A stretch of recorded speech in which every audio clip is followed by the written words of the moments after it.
Hi there, this is the RP80 Project. I'm Richard, and today I've got an item that's come through the post but didn't fare very well. It's this little speaker.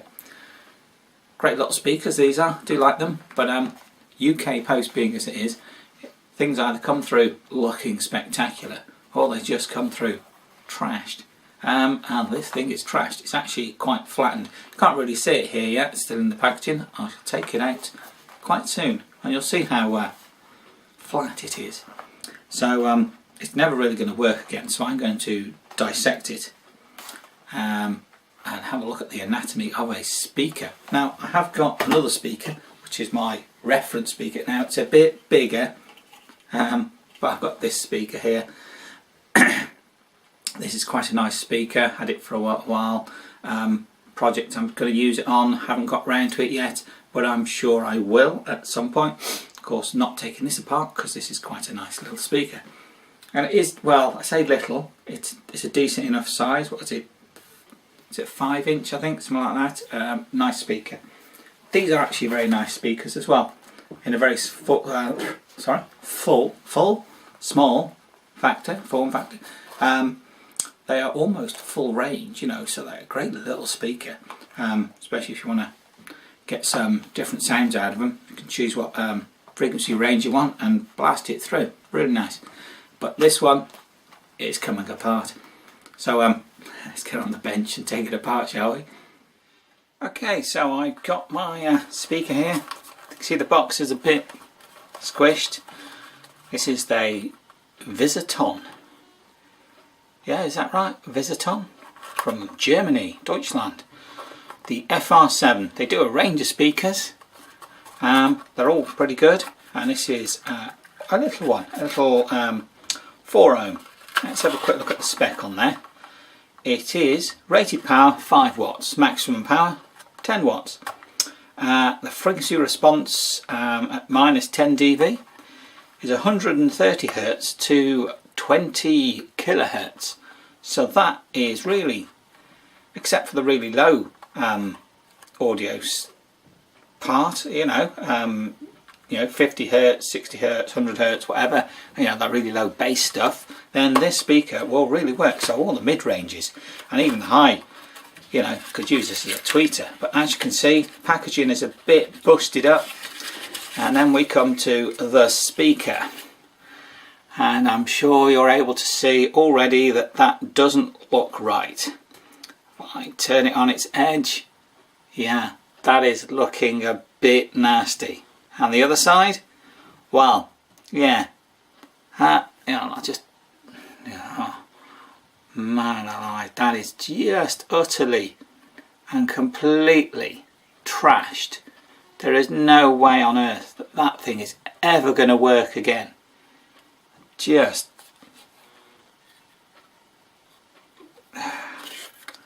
I don't know what the posties have done to it. It's just terrible. I mean, what were they thinking? Let's get my mat centered up.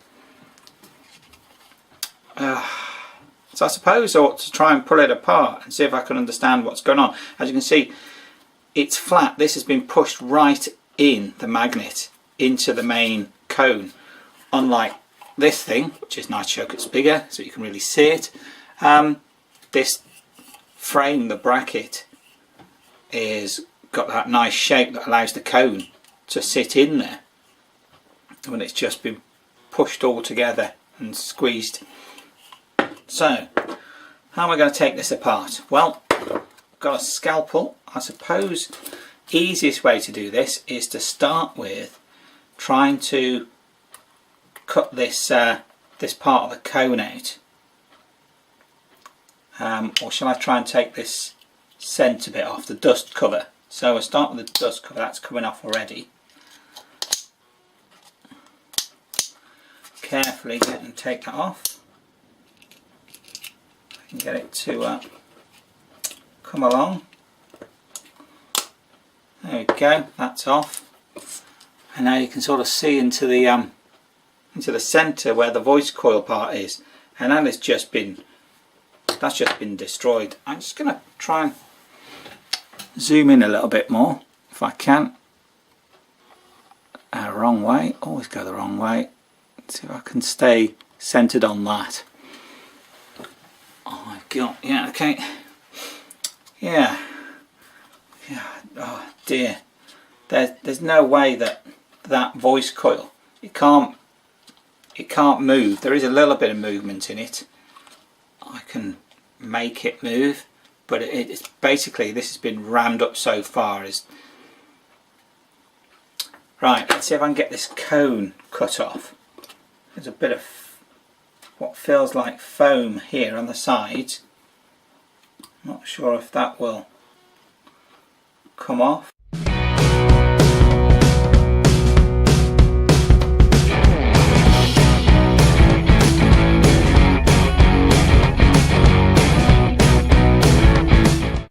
Yeah, come off. This bit, there's like a thingy bit on the edge, so I can pull that off first, because that does seem to be coming away.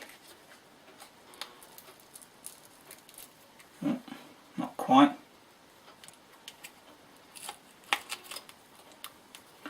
Here we go. Nearly off. There we go.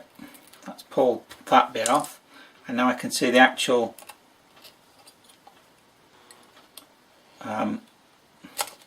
speaker, you know, the actual cone part, which is just tacked on as well with some more glue. I can just get underneath that glue.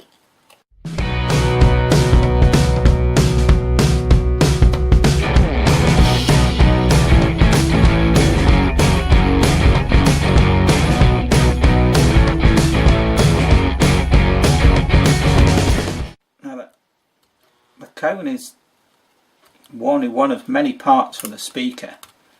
From what I've been reading, you've got the cone gets moved by the voice coil in the middle there, which is basically just a coil, and in here I can feel it when I touch it. There's a magnet in there, and obviously you put a little bit of a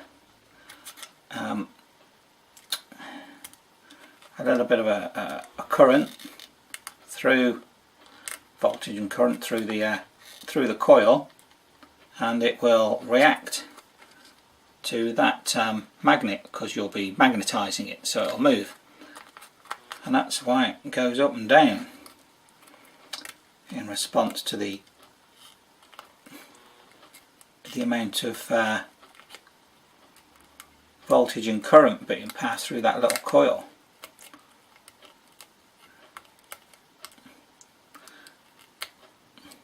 It all has to be held in place properly for it to work correctly. Man, this is fiddly, isn't it? I wonder how they manufacture this, how they put that on. It's obviously all together, and I presume they've got this piece and it comes along with this bit, and it goes on, it sticks on, and this sticks on top, and some sort of slightly automated system with a person, just to make sure it doesn't all go wrong. But beyond that, it seems quite simple. Oh, almost there.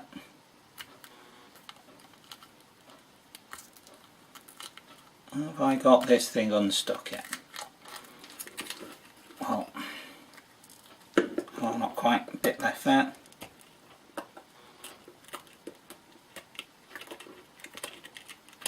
There we go, I think that's unstuck the edge of that.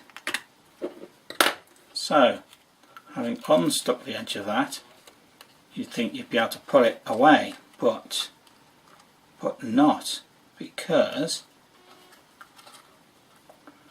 inside there, hopefully you can see that, inside there we've got this thing, which I believe is called the spider. So this spider thing is what helps connect the voice coil to the and the cone, because it fixes on. I'll get the big one. This cone fixes on to the voice coil down in there, but at the same time it doesn't want to be just shifting about, because as it moves, as this moves, if it moves too much, it'll just come away from the bracket. So we use this spider. But anyway, let's get this off now. Let's see. Well, okay, I've got a couple of wires. They go to the, let's just snip them off, to the lugs. So obviously the connector lugs where you connect your, if I can get in there. Everything's so squished up on this thing. That's one, and this has been so badly mangled in the post, it's terrible. Right, so that's the cone, and I can pull that back, and as you can see, it's fixed into the main bracket where the speaker, where the magnet's held, by this one, this other part, which I said is, it's called the spider. So let's see if I can get that off. But that's glued on as well, so that'll be fun to try and take off. It's going to be a bit fiddly again.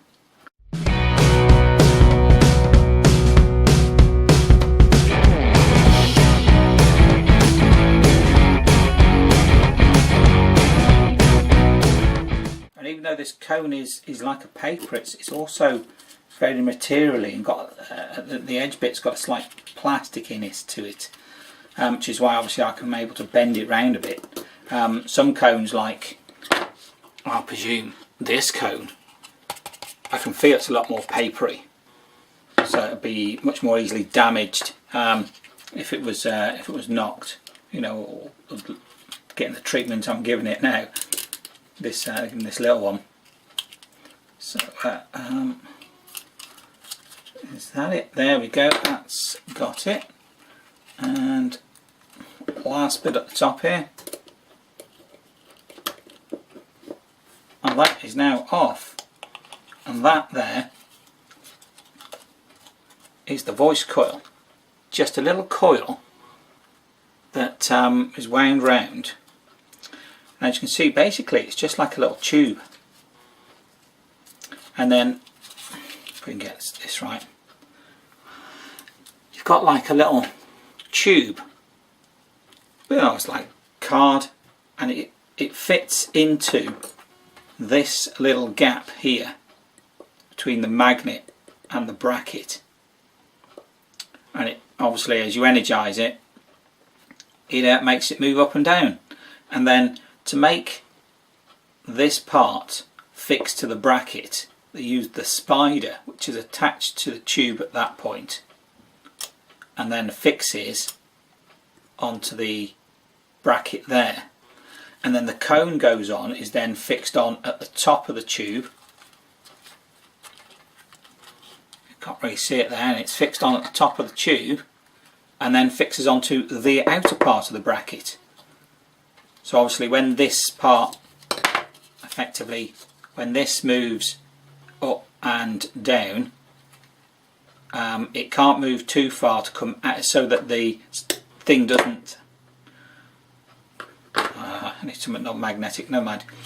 So it doesn't come out of that groove, so it stays in there. So it only has so much movement, so it can't come out. But at the same time, it allows quite a lot of flex in the actual cone part of the speaker, and that is how it goes together. I could try taking that bit off, but I don't think it's going to be easy enough. That's really quite well glued on. So, but as you can see, the bracket itself has been utterly and completely destroyed. There's no way that's going back into shape. Oh, bloody hell. Oof. Yeah, let's push that back, but I mean, look how much out of shape that is. Wow. You know. And then the magnet is fixed in. You've got a steel block in here, and I don't know if this is what it might be. Is that's the part, the steel frame, this part here, and you'll have the lug in the middle that sits out, and then this part around the edge here is the actual magnet. I don't think I could get that off. It would be very hard to get that off.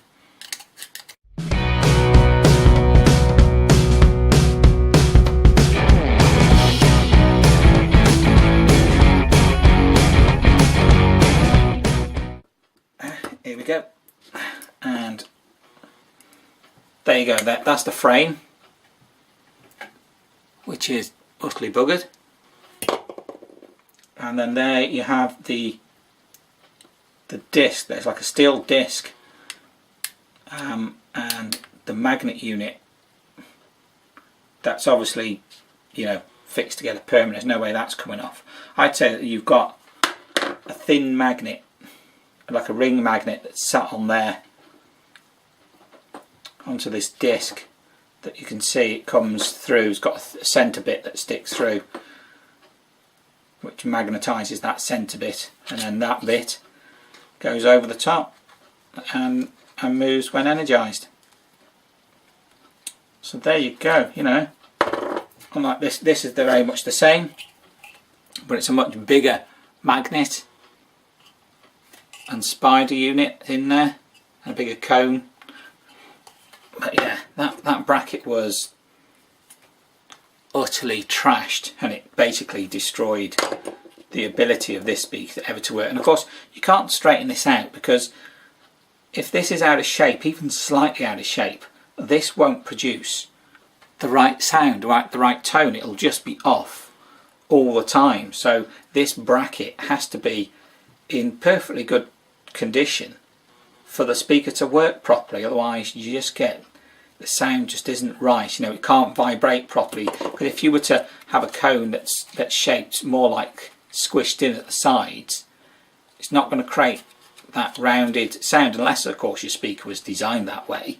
Then it's not going to produce the sound properly. So yeah, this was trash, but yeah, that's how it goes together. That's quite simple. Voice coil, spider holds it onto the inner part of the bracket. Then you've got the cone attached to the top of the voice coil, and that's attached to the top of the bracket, which the voice coil then slips into this little slot there, so it can be energised, move up and down. Anatomy of a speaker. That's all there is to say about it, I suppose, really. There you go. So there you have it. The FR7 speaker from Visiton. It's actually a really good speaker. Just unfortunate that this particular one got trashed in the post. But it's given me the opportunity to see exactly how it goes together. You know, bracket, voice coil, spider, cone, magnetised magnet in the back there. Yeah, great little thing. I really like this speaker. Not this particular one, because it's obviously trashed, but they work really well. Quite simple, really, if you think about it. There's not much to it. It's not a lot into a speaker, but you try making one. You try making your own voice coil. You try making your own spider. Try making your own cone, and then try and make a bracket, or find a bracket that it can fit into. And don't forget, you've got to have the all-important magnet with that little, I don't know, that hole, that space. It's got to be just right for it to work. So, relatively speaking, it's all exceptionally simple. But if you want to try and make one yourself, well, yeah, that's another story entirely. These are still readily available. You can buy these things. The FR7s, say Visiton do a whole range of speakers, and they're really nice speakers. These small ones are quite cheap, I suppose, less than £5 in the UK. I expect you probably get them all over the world. Being a German company, I presume they probably export them all over the place. The other speaker, the bigger speaker, if you were wondering, that thing was from Maplin, and they've gone bust, so they'll never see them again. Which is why I don't want to bung them in a project and find I've made a mess of it, because I want them to work, because I've got no chance of replacing them except with something that's an alternative. But there you go, a speaker, anatomy of a speaker, quite simple. Anyway, if you like this video, give me a thumbs up. If you didn't, you know what to do. Subscribe, and all comments are welcome. See you next time.